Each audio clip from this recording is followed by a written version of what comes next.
Hello viewers, welcome to CEC Gurukul lectures. Myself Dr. Preeti Jagwani from Department of Computer Science, Aryabhatta College, University of Delhi. In this lecture series of design and analysis of algorithm, today's topic is accounting method, which basically falls under the umbrella of amortized analysis. So now let us begin and see what actually this accounting method is. So in our previous lectures we have seen what actually amortized analysis is, what are the techniques for amortized analysis, and we have seen that there are three techniques for amortized analysis and accounting method is one of them. Let us have a quick recap of amortized analysis and the technique which we have already studied, and then we will formally begin with today's topic, which is accounting method. So let me recall, amortized analysis is basically you can say we are what are we trying to do in amortized analysis is we are trying to obtain a tighter bound on the overall or average cost per operation in the sequence. That means we will be beginning with a sequence of operation, not an individual operation. Some operations within that sequence could be expensive, some operations could be we can say cheap, which are not very expensive, but we are not interested in the time bound, or we are not interested in the complexity or analysis of one particular operation. What are we interested in? The worst case analysis of a sequence of operations, and here the technique which is helping us is amortized analysis. So in amortized analysis we will analyze each operation in the sequence, not separately or not individually. So basically, if we come to the requirement that why this amortized analysis is required, so this is basically an idea of we can say being fair to a data structure. That means one bad or one expensive operation should not spoil the complete data structure if that operation is not kind of occurring very often. If the operation is relatively uncommon and it is a bad operation in terms of complexity, and it is ruining the whole data structure or it is ruining the whole performance, that is not actually a fair idea. So in order to being fair to a data structure, instead of asymptotic analysis, we will perform amortized analysis. So one idea behind amortized analysis is also that we need to know that how a particular data structure actually perform in practice. So in order to say that how a data structure is performing in practice, in asymptotic analysis, what do we do? In asymptotic analysis, we simply look at the worst case performance per operation. But this is, this idea, looking at the worst case operation per looking at the worst case performance per operation can be too pessimistic, because we actually need to have an accurate description and clearer picture of a data structure over time. So if we want to go into that accurate description and clear picture, so we cannot say if worst case of a particular operation is, let's say, X, and that operation is also not very common, then the worst case time complexity for the whole data structure for all those types of operations is X. That we cannot say. For this amortized analysis, in order to perform amortized analysis, we have three methods. One is aggregate method, another one is accounting method, and the third one is potential method. So aggregate method, we can see how can we interpret or how can we comprehend this aggregate method. In this aggregate method, what we do, we actually calculate the total running time for a sequence of operations, and that total running time for a sequence of operation is averaged out for number of operations. Let's say total running time for a sequence of operation is 10 t of n, and n is the number of operations. So we say t of n divided by n is time complexity, or we can say analysis for one particular operation. So this is what the agenda in aggregate method is. So that aggregate method can be compared to we can say a salary of a particular person. Salary of a particular person, it is, let's say that person is having an X amount of salary, and apart within that X amount of salary, one Y amount is being expensed every month. But one particular month, if that person wants to buy a car and he is having sufficient balance, then he can buy a car. So within that particular month, the expense will obviously be too much because of the purchase of car, but we cannot say that every time or in every month this person is purchasing a car, and so this is the we can say worst case complexity. So this is the idea in we can say aggregate method or amortized analysis. So here the total running time for a sequence of operation is analyzed, and the second method is accounting method or Banker's method. This is also known as Banker's method, and the third one is known as potential or physicist method. So coming to accounting or Banker's method, so here what are we going to do? We are going to impose an extra charge, and we can say an overcharge on an inexpensive operation, and that overcharge of inexpensive operation will be deposited as credit, and that credit will be used to pay for an expensive operation which will occur later on. So let us see it in detail. So basically in accounting method, earlier we have seen that we have differing charges to different operations. Some operations are charged more or less than they actually cost. For example, let us say we have kind of three operations: push, pop, and let us say multi-pop. We have seen this example for aggregate method in our previous lectures. So push, pop, and multi-pop. Let us say we assign an amount of cost, let us say kind of 2 unit to a particular operation, 0 unit to another particular operation, and 0 unit to another particular operation. For example, push we charge 2, pop we charge 0, and multi-pop also we charge 0. So basically what are we doing here? We are assigning different charges to different operations. Charge for push, pop, and multi-pop will be different from each other. Here some operations will be charged more and some operations will be charged less, more or less in terms of what actually they are costing. Then the amount which is charged onto an operation is called its amortized cost. So for example, if I am saying the push operation has been charged 2, so that 2 unit is the amortized cost for push operation. If pop is being charged 0, then 0 is the amortized cost for pop operation. So whatever being whatever amount, whatever units we are charging a particular operation, that is cost, that is known as amortized cost. But here you have to be careful. Then if we are charging an X amount of amortized cost to a particular operation, amortized cost for that particular operation in the whole sequence for that particular data structure will be same. That means we cannot say that first push is charging, we are charging 2 units for the first push, and for the second unit the charge will be, second push operation the charge will be different, and for the third push operation the charge will be different. No, it is not going to go in this manner. This is going to be a uniform charge or amortized cost for one particular operation over the whole sequence. So within that sequence you cannot change the amortized cost of one operation. So when now what is happening with this amortized cost is, when an operation's amortized cost is beyond the actual cost, when it exceeds the actual cost, there will be a definite difference. The difference will be assigned to specific objects in the data structure as credits. So we will be having credit with that with specific objects in the data structures. And what specific objects I am talking about?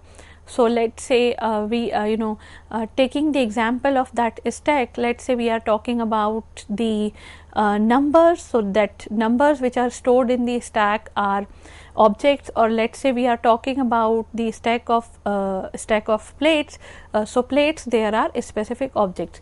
So here whatever extra we are having, now that extra is coming from what, where, when an operation's amortized cost is going to exceed the actual cost, we will be having some credit extra. Now that credit will be associated or assigned to a specific object in the data structure, and that is what you can say credit. So the difference of amortized cost and actual cost will be assigned as credit to the specific objects in the data structure.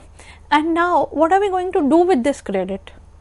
This credit can be used later on in order to pay for the operations whose amortized cost is less than the actual cost. Now remember, we have charged some operations less and we have charged some operations more.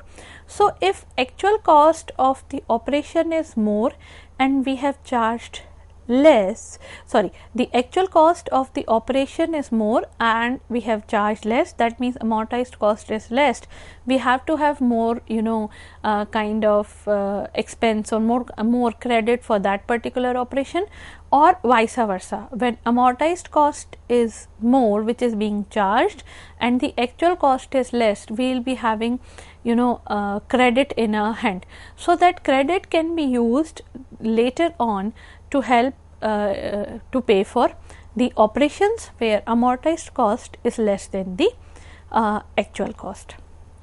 So we can now why this is known as banker's method, because this can be very well associated with a bank account context in which there are some low cost operations and there are some high cost operations. Then low cost operations are charged a little bit more than their true cost. For example, let's say I am taking a hypothetical example here. Let's say we are going to an ATM and the amount which is which we are going to there is an operation of taking amount from the ATM, that amount is being charged, and if we want to deposit the money into your account, that amount is also being, that operation is also being charged. So one could be low cost operation, another could be high cost operation, but this low cost operation of, let's say, taking out money from the ATM is charged a little bit more than the true cost.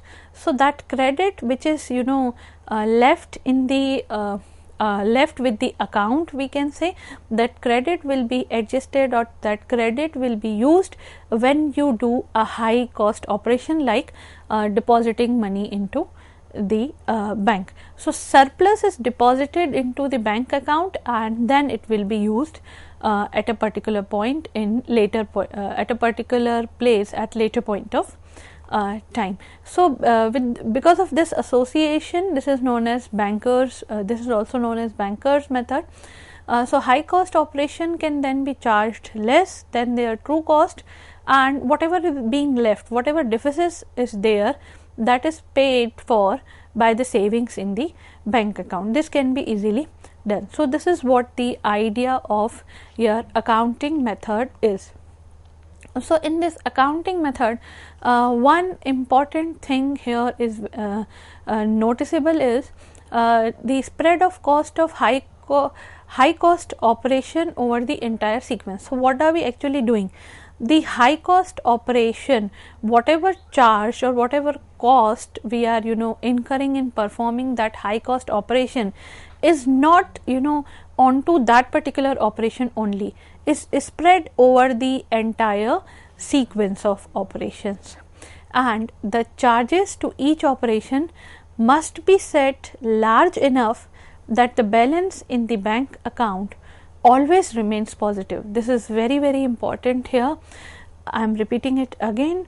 The charges to each operation must be set large enough so that the balance in the bank account always remain positive. We will never allow a bank account to have a negative balance. So, balance has to be positive. That means charges to each operation should be large enough to maintain that balance, to maintain that positive balance even. But that I mean this really doesn't mean that you charge huge for every operation in just in order to make your balance positive. So, that is going to I can say create a havoc in terms of analysis. When we analyze these operations, we will be having huge time complexities. So, we have to be very careful while we are deciding our charges. This charge should be large enough to maintain the positive balance account, but it should be small enough that no operation is charged significantly more than its actual cost. So, that means whatever you are charging a particular operation should be we can say within the reasonable limits, so that the operation is not charged significantly more than the actual cost. That means it should not happen that the actual cost is, let us say, x and you are charging 100x. That should not be the idea. So, the charge should be small enough so that no operation is charged significantly more than its actual cost. So, we need not to go very liberal in charging, and we need not to go very conservative in charging. Both the ways we need to take care of this situation. Now, we can see, so basically your amortized cost of one operation or amortized cost of an operation is actually a split between actual cost and the credit that is either deposited or used up. So, basically if we can see it in terms of mathematics, we have amortized cost, which is the we can say sum of two important quantities. One is actual cost and another one is credit. Now, if this credit is negative, that means your operation is charging more than this. Sometimes this credit can be negative, another times this credit can be positive. So, your amortized cost is basically a kind of split, or we can say a sum of actual cost and credit both. Now, if we after understanding the basics of this accounting method, if we see how this method is different from the aggregate method of amortized analysis, which we have covered in our previous lectures, we can easily say that in aggregate method all the operations were assigned same amortized cost. That means whatever the operations we are doing, whether it is push, pop, multi-pop, depositing money, or we can say withdrawing money, whatever it is, all the operations have same amortized cost. In accounting method this does not happen. In accounting method this is a perfectly possible scenario that while while depositing the amount you are charging more, while withdrawing the amount you are charging less. So, all the operations will have same amount of amortized cost. That is not the situation in accounting method, while this was a mandatory condition in aggregate method, if you can recall. Then the aggregate method basically what actually it does. So, aggregate method directly seeks a bound on the overall running time of a sequence of operations. So, that is kind of we can say direct method, because of this same amortized cost for all the operations. So, directly it seeks a bound on the overall running time of a sequence of operations, and ultimately that overall running time for that sequence is averaged out, or we can say simply is divided by number of operations, and we have the analysis for one particular operation we can have it. So, if you remember what we have done in aggregate method was T of n divided by n.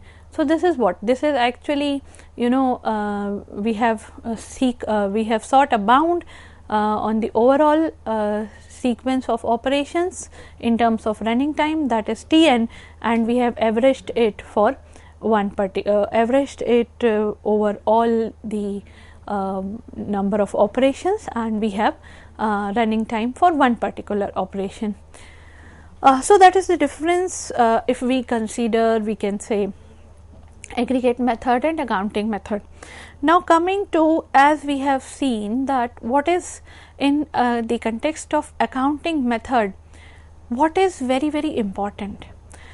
We have seen couple of important points, that balance should not be negative, credit balance should not be negative, then we should also significantly overcharge the operation. So both the ways we have constraints, not charging much, not charging less. So very important point here in accounting method is about choosing the amortized cost. How are we going to choose the amortized cost for a particular operation, or what will be the we can say appropriate cost for a particular operation. So for this we need to do what? We can say analysis with amortized cost to show that in the worst case the average cost per operation is small. This is what our agenda in the beginning when we have started amortized analysis, what we actually wanted to show, where the focus was to show that worst case average cost per operation is generally small. Couple of or few operations among them which are not very common could be very expensive or could be expensive, but the worst case average cost per operation is small, and the total amortized cost of a sequence of operation must be an upper bound on the total actual cost of the sequence. This is another very important point if we are talking about in terms of a sequence of operations. For a whole sequence of operations, the total amortized cost must be an upper bound on the total actual cost. So how are we going to, we can say identify this, or how are we going to write this? I am coming to this in a minute. So moreover, in the aggregate method, if you have seen, this relationship must hold for all sequence of operations. So what relationship I am talking about is the amortized cost of operation must be an upper bound on the total actual cost of the operation. This must hold for an each and every operation individually also in aggregate method, because in aggregate method we are taking same amount of cost for each and every operation. So in aggregate method, this condition of upper bound or this relationship must hold for all the sequence of operations, but here in case of accounting method the scene is a bit different. Total credit associated with the data structure must be not non-negative at all the times. Now why it is non-negative? Because it is representing the amount by which the total amortized cost incurred exceeds the total actual cost incurred. So basically your credit is what? Your credit is actually representing the amount by which your total amortized cost is exceeding the total actual cost. So this credit should be, or we can say this credit must be non-negative at all the times. This is a mandatory condition, because if the total credit which we are allowing is ever allowed to become negative. Now what is happening here? If we are saying that it should not be negative, what will happen? We also need to see what will happen if it becomes negative. So if the total credit were ever allowed to become negative, the result of undercharging early operations with the promise of repaying the account later on, then what will happen? The total amortized cost incurred at that time would below the total actual cost incurred, and this is a situation which is highly avoidable, or which is not permittable. We can say that the total amortized cost incurred at a particular point of time would below the total actual cost incurred, because we are looking for an upper bound in terms of actual cost. So, we should not undercharge early operations with the promise of repaying the account later on. This should not be the situation. So, that means the result says that we have to be very careful while deciding our amortized cost per operation. Then what will happen if the credit becomes negative? So, for the sequence of operation up to that particular time, the total amortized cost would not be an upper bound on the total actual cost if we are talking about a negative credit. So, basically we must take care that total credit in the data structure should never becomes negative, and we also emphasize that extra time charged to an operation does not mean that operation really takes that much of time, or really taking too much of time. It is just a method of, we can say, kind of balancing, or it is just a method of accounting that makes our analysis easier for a sequence of operation, because here in amortized analysis we are not concerned with one particular operation. What are we concerned with is a kind of, we can say, a sequence of operation. So, if we want to say that Ci prime is the charge for ith operation which we are charging, and Ci is its actual cost, then the desirable condition is your Ci should be less than equals to Ci dash for all the sequence of operation, and this will be written as summation of all I in the range of 1 to n, where I is a particular ith operation.